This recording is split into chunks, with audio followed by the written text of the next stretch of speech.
بہرحال جی، جس طرح صلح حدیبیہ کے بعد مشرکین عرب نے رسول اللہ کو پاور تسلیم کر لیا تھا، کیا تھا نا، اگرچہ اس کی شرائط بظاہر مسلمانوں کے خلاف تھی، لیکن مستقبل میں ثابت ہوا کہ وہی شرائط مسلمانوں کے حق میں نکلی، حضرت ابو بصیر رضی اللہ تعالیٰ عنہ کی برکت سے اللہ نے اس کو کس طریقے، اسی لیے اللہ نے تو پہلے کہہ دیا تھا انا فتحنا لک فتحا مبینا، اصل فتح صلح حدیبیہ ہے، فتح مکہ تو اس کا بچہ ہے، جو اصل فتح ہے وہ صلح حدیبیہ ہے، کیونکہ صلح حدیبیہ کے بعد پھر کافر دوبارہ مدینے پر نہیں چڑھے، پھر مسلمانوں نے ہی فتح مکہ کی ہے، تو وہ شرائط بظاہر ایسی تھی، لہذا ہمیں اگر ریاستی اداروں کے ساتھ بظاہر کسی معاملے میں کمپرومائز کرنا پڑے اپنے مخالفین کے حوالے سے، تو آپ اسے صلح حدیبیہ کی شرائط کے طور پر ایکسپٹ کیا کریں، الٹیمیٹلی اس کا فائدہ ہمیں ہی ہونا ہے۔ یہ میں باتیں اشارتاً کر رہا ہوں، اس میں آپ نے رنگ خود بھر لینے ہیں، ہاں وہ باتیں مجھے سامنے کرنے کی ضرورت نہیں ہے، اور یہ کرنے اس لیے ضروری ہیں کہ ہمارے اسٹوڈنٹس کا غصہ ٹھنڈا ہو، ٹھیک ہے، کیونکہ یہ اسٹوڈنٹس بھی ہم پہ جو ہے نا یہ انہی بزرگوں نے مسلط کیے ہیں نا، ہاں حضرت عمر رضی اللہ تعالیٰ جب اسلام قبول کریں گے پھر وہ کافروں کو تو نہیں چھوڑیں گے نا، تو اب یہ لوگ اگر اپنے فرقے چھوڑ کے آئے ہیں تو اب وہ کہتے ہیں ہم ان کو نہیں چھوڑیں گے، تو یہ کام آپ نہ کریں، آپ صلح حدیبیہ کو فالو کریں،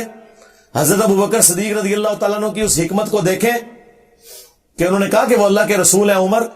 اگر رسول اللہ نے یہ ایگری کیے ہیں نا تو اس میں تم حکمت سمجھو، اگرچہ ہمیں کوئی وحی کی تائید حاصل نہیں ہے، لیکن وحی کی تائید مسلمانوں کی جماعت کو اس حوالے سے حاصل ہے، وہ امرہم شورا بینہم، میں کوئی ڈکٹیٹرشپ نہیں ہے یہاں پہ، ہاں میرے آپ کو بچے بھی کبھی اکیڈمی میں نظر نہیں آئیں گے، کبھی کبھار کبھی شوقیہ آ جائیں تو میں ان کو ادھر لاتا بھی نہیں ہوں، سیکیورٹی ایشوز بھی ہوتے ہیں، اور ویسے بھی انہوں نے تو خیر باہر ہی سیٹل ہو جانا ہے، میرے بھائی انگلینڈ ہیں دو، وہ تو مجھے بھی زور لگا رہے تھے، میں نے کہا میں نے تو ادھر ہی ہے بیٹھنا ہے، اس کی وجہ ہے کہ اگر میں یہاں سے ہلتا ہوں نا تو پھر لوگوں کے حوصلے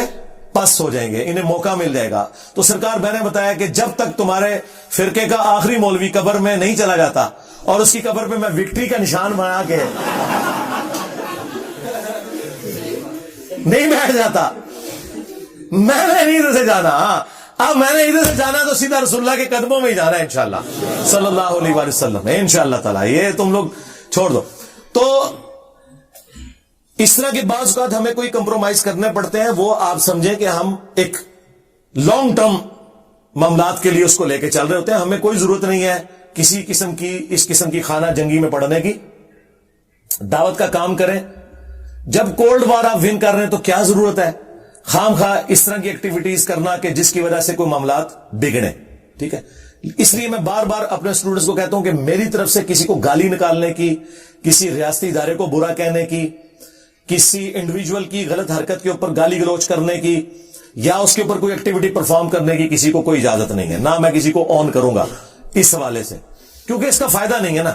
مجھے بتائیں یہ دعوت کا کام، میرا ہزاروں لوگوں کو یہاں اتوار والے دن بیٹھ کے ملنا پچھلے ایٹ لیسٹ 12-14 سال سے، یہ کام اسی طریقے سے کنٹینیو رہے تو یہ سارے معاملات مزید پھیلیں گے، اور اگر ہم اس طرح کے کاموں میں پڑیں اور پھر قانوناً کوئی ایکٹیویٹی پرفارم ہو تو ہمارے مخالفین کے پاس تو لوز کرنے کے لیے اب کچھ نہیں ہے، ٹھیک ہے، اگر کوئی بدکار عورت کپڑے اتار کے تو روڈ پہ آ جائے تو اب اس کے ساتھ کیا آپ اور کریں گے؟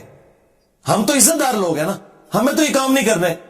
ہمیں لوز کرنے کے لیے بہت کچھ ہے دعوت حق کے حوالے سے،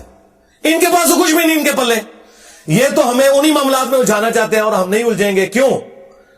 کہ جہاں سے بنو امیہ اور تمہارے ماموں کی عقل ختم ہوتی ہے نا،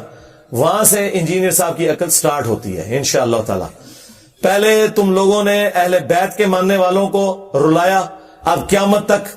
بنو امیہ کے خدمت گزاروں کی چیخیں انشاءاللہ تعالی بلند ہوں گی، اور ہم اسے اور ہماری آنے والی نسلیں اسے انجوائے کریں گی۔ صلو علی محمد وآل محمد، اللہم صلی علی محمد وعلی آل محمد واصحاب محمد وازواج محمد وامت محمد اجمعین الی یوم الدین، آمین۔